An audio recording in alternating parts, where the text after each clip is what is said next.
பொதுமக்களுக்கு இடைஞ்சலா அசுர வேகத்துல ரோட்ல வண்டியை ஓட்டிக்கிட்டு போறவனையும், சாகசம் பண்றேன்ற பேர்ல நட் ரோட்ல வண்டியில வீலிங் பண்ணிட்டு சுத்துறவனையும், வெத்து பந்தாவுக்காக பிளாஸ்டிக் அட்டை ஒட்டிய எரும மாட்டு வண்டிகளையும், பெட்டெக்ஸ் தூக்கின வண்டிகளையும் ஓட்டிக்கிட்டு போறவனை பார்க்கும் போதெல்லாம் அப்படியே ஒரு பெரிய கொம்பு எடுத்து அந்த வண்டி டயர்ல விட்டு தூக்கலாமா, இல்ல அவனை தலை மேலேயே அடிச்சு கீழே தரலாமா அப்படின்னு அவ்வளோ வெறி ஆகுதுங்க. இப்படி பூமிக்கு பாரமா, சோத்துக்கு தண்டமா, 4 பேருக்கு இடைஞ்சலா பூமியில சுத்திக்கிட்டதுக்கு பதிலா இது மாதிரி ஆளுங்கெல்லாம் போய் சேர்ந்துட்டா எல்லாருக்கும் நல்லது தானே. உலகெங்கிலும் வாழும் என் அன்பு தமிழ் மக்களுக்கு வணக்கம். நான் உங்கள் பருவதமலை பார்த்திபன். இன்னைக்கு சோம்பேறிகளின் வாகனத்தை பத்தி பார்க்கலாம். அது என்னடா சோம்பேறிகளின் வாகனம் அப்படிதான் நினைக்கிறீங்க? வேற என்ன, நம்ம ஓட்டுற பைக்கு, காரு, 2 வீலரு, 4 வீலரு எல்லாமே நம்மளோட சோம்பேறித்தனத்துக்காக, சோம்பேறிகளுக்காக உருவாக்கப்பட்ட ஒரு சோம்பேறித்தனமான வாகனங்கள் தான் இந்த சோம்பேறி வாகனங்கள். சரி, இந்த வாகனங்களுக்கும் நம்ம பேசுற தலைப்புக்கும் என்ன சம்பந்தம் இருக்கு அப்படிதான் நினைக்கிறீங்க? சம்பந்தம் இருக்குது. ஏன் நான் இந்த வாகனங்களை சோம்பேறிகளின் வாகனம் அப்படின்னு சொல்றேன்னு கேட்டீங்கன்னா, ஆதி காலத்துல சுமார் 50-60 வருஷத்துக்கு முன்னாடி எல்லாம் மனுஷன் நடந்து தான் ஒரு இடத்துல இருந்து மற்றொரு இடத்துக்கு போயிட்டு வருவான். அப்பெல்லாம் ரொம்ப ஆரோக்கியமா இருந்தான். ஆனா நடக்கிறதுக்கு சோம்பேறித்தனப்பட்டு சைக்கிளை கண்டுபிடிச்சான். சைக்கிள் நம்ம உட்காந்த இடத்துல இருந்து போகலாம். ஆனா சைக்கிள்லையும் உட்காந்த இடத்துல போக முடியாது. அதில் ஏறி உட்காந்து மிதிச்சு போனா மட்டும்தான் சைக்கிள் நகரும். அப்படி மிதிக்கிறதுக்கு சோம்பேறித்தனப்பட்டு அதுக்கு உட்காந்த இடத்துல இருந்தே முறுக்கின்னு போகலாம் அப்படின்னு கண்டுபிடிச்சது தான் பைக்கு. இந்த பைக் வந்ததுக்கு அப்புறம் தான் ரொம்ப மனுஷன் சோம்பேறித்தனத்தோட உச்சத்துக்கே போயிட்டான். பைக்கில் 2 பேர் 3 பேர் மட்டும்தான் உட்காந்துன்னு போக முடியுது, ஒரு 4 பேரை உட்காந்தத்துல இருந்தே நகர்ந்துன்னு போகலாம் அப்படின்னு கண்டுபிடிச்சது தான் காரு. சரி, காரில் ஒரு 10 பேர் தான் உட்காந்தத்துல இருந்தே உருண்டின்னு போக முடியுது. ஆனால் ஒரு 50 பேர் 100 பேர் உட்காந்தத்துல இருந்தே உருண்டின்னு போகிறதுக்கு என்ன வழி இருக்குது அப்படின்னு யோசிச்சப்ப தான் அப்போ பஸ்ஸை கண்டுபிடிச்சான். இப்படியே மனுஷனோட ஒவ்வொரு சோம்பேறித்தனத்தோட முடிவுகள் கிடைச்சது தான் ஒவ்வொரு வாகனங்களும், ஒவ்வொரு கண்டுபிடிப்புகளும். இந்த கண்டுபிடிப்புகளை சோம்பேறிகளின் கண்டுபிடிப்பாக தான் நான் நினைக்கிறேன். நீங்க என்ன நினைக்கிறீங்க கமெண்ட்ல சொல்லுங்க. எல்லாமே சோம்பேறி வாகனம்னா அப்ப எதுதான் சுறுசுறுப்பான வாகனம் அப்படின்னு பார்த்தா சைக்கிள். உலகத்திலேயே ரொம்ப சுறுசுறுப்பான ஒரு வாகனம்னா அது சைக்கிள் மட்டும்தான். எனக்கு சைக்கிள் ரொம்ப பிடிக்கும். இப்போ வரைக்குமே நான் சைக்கிள் ஓடிட்டு தான் இருக்கிறேன். பைக்குனா ஸ்டாண்ட் எடுத்து ஏறி உட்காந்து அப்படியே முறுக்குனா அது பாட்டு எங்கேயாச்சும் போகும். ஆனால் அது மாதிரி சைக்கிள் போகாது.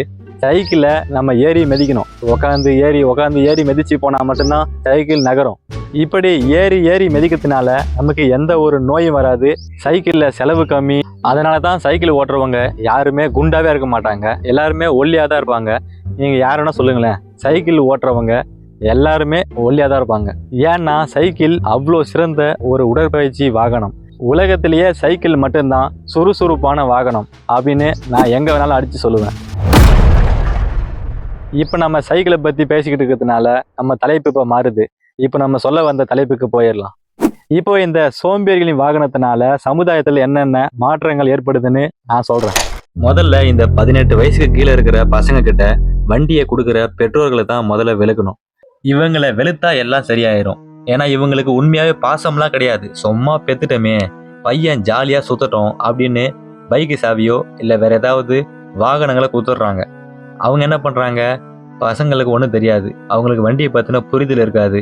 சும்மா வண்டியில் உட்காந்து முறுக்குனா என்னடா அது உட்காந்ததுலேருந்தே முறுக்குனா ஓடுது, சைக்கிள்லாம் வெத்து, வண்டி தான் கெத்து, வண்டியில் சுற்றினா 4 பேர் நம்ம கூட வராங்க, வண்டியில் எவ்வளோ வேகம் வேணாலும் போகலாம், வீலிங் பண்ணலாம் அப்படின்னு வண்டியை ஒரு சாகச பொருளாக நினச்சிக்கிட்டு அதை முறுக்கி விளையாடிட்டு இருக்காங்க. அவங்களுக்கு இப்போ வண்டியில் போகிறது கெத்தாக தெரியலாம், ஆனால் செத்தா தெரியும் நம்ம எவ்வளோ பெரிய தப்பு பண்ணியிருக்கோம்னு. அதனால 18 வயசுக்கு கீழே இருக்கிற பசங்க கிட்ட கண்டிப்பாக வாகனங்களை கொடுக்கவே கூடாது. இதில் பெற்றோர்கள் தான் முக்கியமாக கவனம் செலுத்தணும்.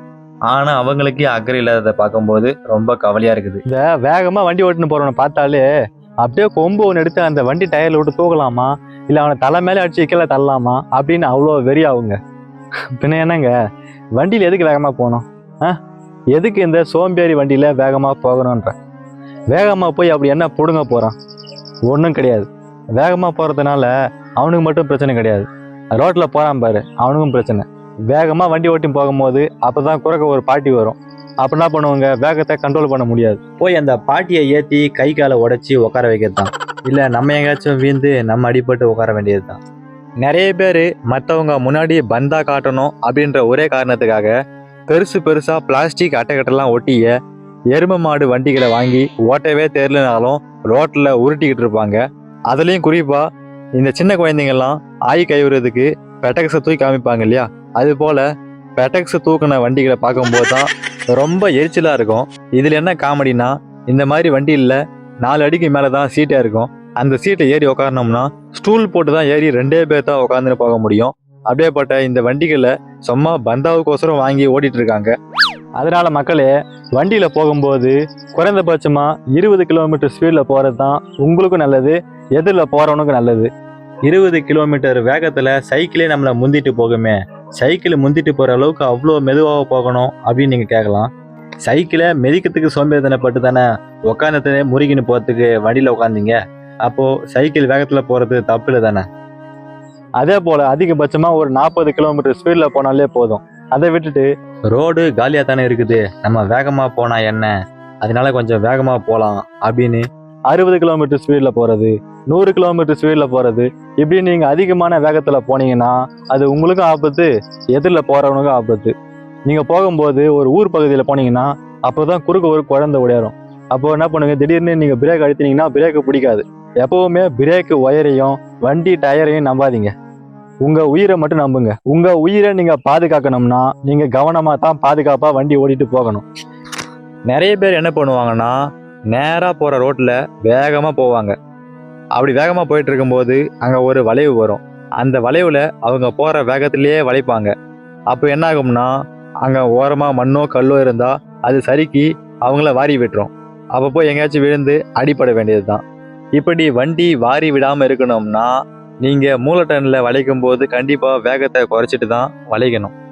நிறைய பேர் என்ன பண்ணுவாங்கன்னா, மற்றவங்க நம்மளை பார்க்கணும், பொண்ணுங்க நம்மளை பார்க்கணும் அப்படின்னு வேணும்னே ஹார்ன் அடிச்சுக்கிட்டு வண்டியில் அதிகமாக சத்தம் போட்டுக்கின்னு வீலிங் பண்ணிக்கிட்டு வண்டியை தாறுமாறா ஓட்டிக்கிட்டு போவாங்க. அப்படி மற்றவங்க பார்க்கணும் அப்படின்றதுக்காக இப்படியாப்பட்ட கோமாளித்தனத்தெல்லாம் பண்ணுறீங்கன்னா நீங்கள் எவ்வளோ பெரிய பைத்தியக்காரனா இருப்பீங்க. இப்படியாப்பட்ட கோமாளித்தனத்தெல்லாம் பண்ணாதான் மக்கள் பார்ப்பாங்கன்னு கிடையாது. வண்டியை எங்கேயாச்சும் ஓட்டின்னு போய் தாறுமாறா முறிக்கடிச்சுன்னு விழுந்து அடிபட்டு செத்தா கூட தான் வந்து எந்த பரதேசி நாயிடா விழுந்துச்சுன்னு பார்ப்பாங்க. இதுக்கோசரம் போய் சாக முடியுமா? யோசிச்சு பார்க்கணும்ல. மனுஷனா பிறந்தா கொஞ்சமாச்சும் அறிவுன்றது இருக்கணும். அப்போ எவ்வளோ வேகத்தில் தான் வண்டியை ஓட்டின்னு போகிறது அப்படின்னு கேட்டிங்கன்னா, பிரேக்கே இல்லைன்னா நீங்கள் எப்படி வண்டி ஓட்டின்னு போவீங்க? அது போல் போகணும். சில பேர் நான் பார்த்துக்கிறேன், வண்டியில் ஹார்ன் இருக்காது, பிரேக் இருக்காது, லைட் இருக்காது, எதுவுமே இருக்காது, ஆனால் வேகமாக போயின்னு இருப்பான். வண்டியில் ஹாரனே இல்லாமல் ஹாரனே அடிக்காமல் இவ்வளோ வேகம் போனால் நீ பின்னாடி வரன்னு மற்றவங்களுக்கு எப்படி தெரியும்?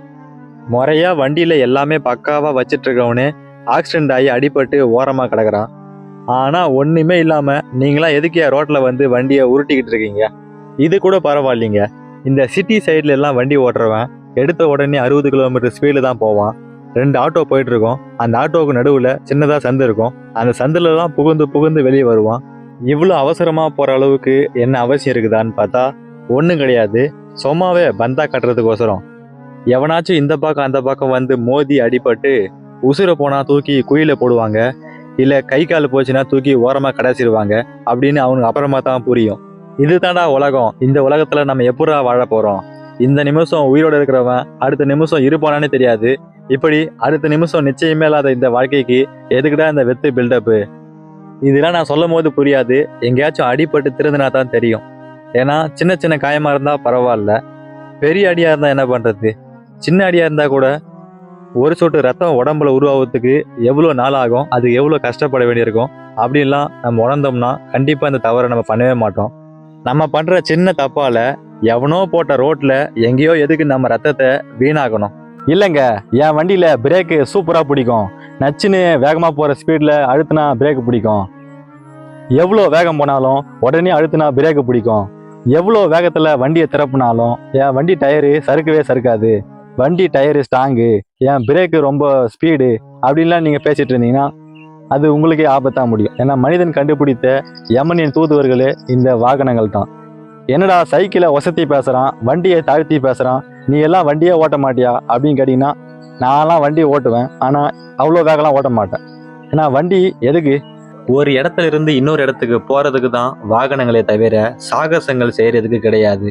நான் நல்லா வண்டியோட முன்னாடி டயரை தூக்குவேன், பின்னாடி டயரை தூக்குவேன், நல்லா வீலிங் பண்ணுவேன், நான் நல்லா வண்டியை வேகமாக ஓட்டுவேன், எனக்கு எதுவுமே ஆகாது அப்படின்னு சொன்னீங்கன்னா ஒரு நேரம் போல ஒரு நேரம் இருக்காது. எப்போ வேணாலும் உங்களை கவுத்து விட கடவுள் தயாராக இருக்காரு.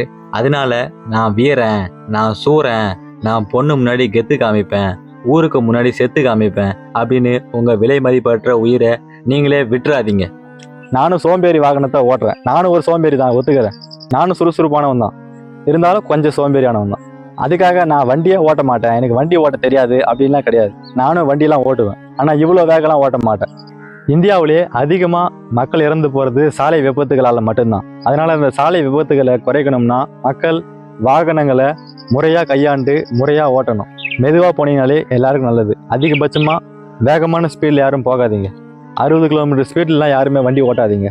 அதனால் திரும்ப திரும்ப சொல்கிறேன், வண்டி டயரையும் பிரேக்கு ஒயரையும் மட்டும் நம்பாதீங்க. உங்கள் உயிரை மட்டும் நம்புங்க. உங்கள் உயிரை உங்களுக்கு வேணும்னா உங்கள் பாதுகாப்பை நீங்கள் தான் உறுதி பண்ணிக்கணும். மெதுவாக போங்க. எவ்வளோ தலை போகிற காரியமாக இருந்தாலும் மெதுவாகவே போங்க. ஒன்றும் அவசரம் இல்லை, அந்த வேலை போனால் கூட போகுது, அடுத்த வேலையை பார்த்துக்கலாம். அவசரமாக மீட்டிங்கு போகிறேன், அவசரமாக ஒரு இடத்துக்கு போகிறேன், உடனே போயாகணும்னு உடனே போயிடாதீங்க. அதனால பாதுகாப்பாக போங்க. அந்த வேலை போனால் கூட போகுது, அடுத்த வேலையை பார்த்துக்கலாம். அதுக்காக உங்கள் கை காலை இழந்துடாதீங்க. வேகமாக போனால் உங்களுக்கு தான் ஆபத்து.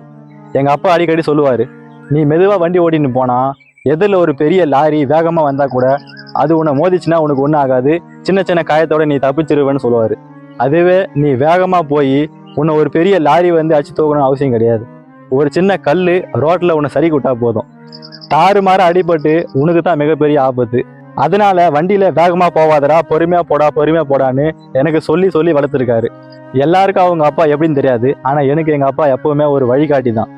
சாலைகள்ல அதிகமா விபத்து நடப்பது இந்த நாய்களால மட்டும்தான். நாய்கள், கிழவிகள், குழந்தைகள், இந்த 3 பேரால மட்டும்தான் விபத்துகள் நடக்குது. அதனால நீங்க மெதுவாவே போங்க, எவ்வளவு பெரிய விஷயமா இருந்தாலும். ஊர் பகுதியிலாம் போனீங்கன்னா கண்டிப்பா நாய் குறுக்க வரும், ஒரு குழந்தை குறுக்க வரும், ஒரு கிழவி குறுக்க வரும். அப்ப என்ன பண்ணுவீங்க? காது கேட்காத செவடம் குறுக்க வருவான். அப்பெல்லாம் நீங்க ஆறு அடிச்சா கேட்காது, நீங்க பிரேக்கை பிடிச்சா நிக்காது. உங்க பாதுகாப்பை நீங்க தான் உறுதி பண்ணணும். எதிரில் போறவன் பாதுகாப்பை நீங்க தான் உறுதி பண்ணணும். நீங்க வேகமா ஓட்டின்னு போய் நீங்க மட்டும் செத்தா பரவாயில்ல, ஆனா எவனே தெரியாது ரோட்ல செவனேன்னு போய் கிடப்பான், அவனெல்லாம் அடிச்சு தூக்கி அவன் குடும்பத்தை நெட்டெரு கொண்டு வந்துடாதீங்க. நீங்க பொறுமையா போனீங்கன்னா அது உங்களுக்கு நல்லது, எதிரில் போறவனுக்கு நல்லது. அதனால பொறுமையா போங்க. எந்த ஒரு வேலையா இருந்தாலும் எந்த ஒரு காரியமா இருந்தாலும் பொறுமையாவே செய்யுங்க, ஒன்றும் பிரச்சனை இல்லை. மக்களே, உங்களுக்கு நேரம் இருந்தா இந்த வீடியோ எல்லாம் பாருங்க. ஏதாவது வேலை இருந்துச்சுன்னா வீடியோ பார்க்க வேண்டாம்.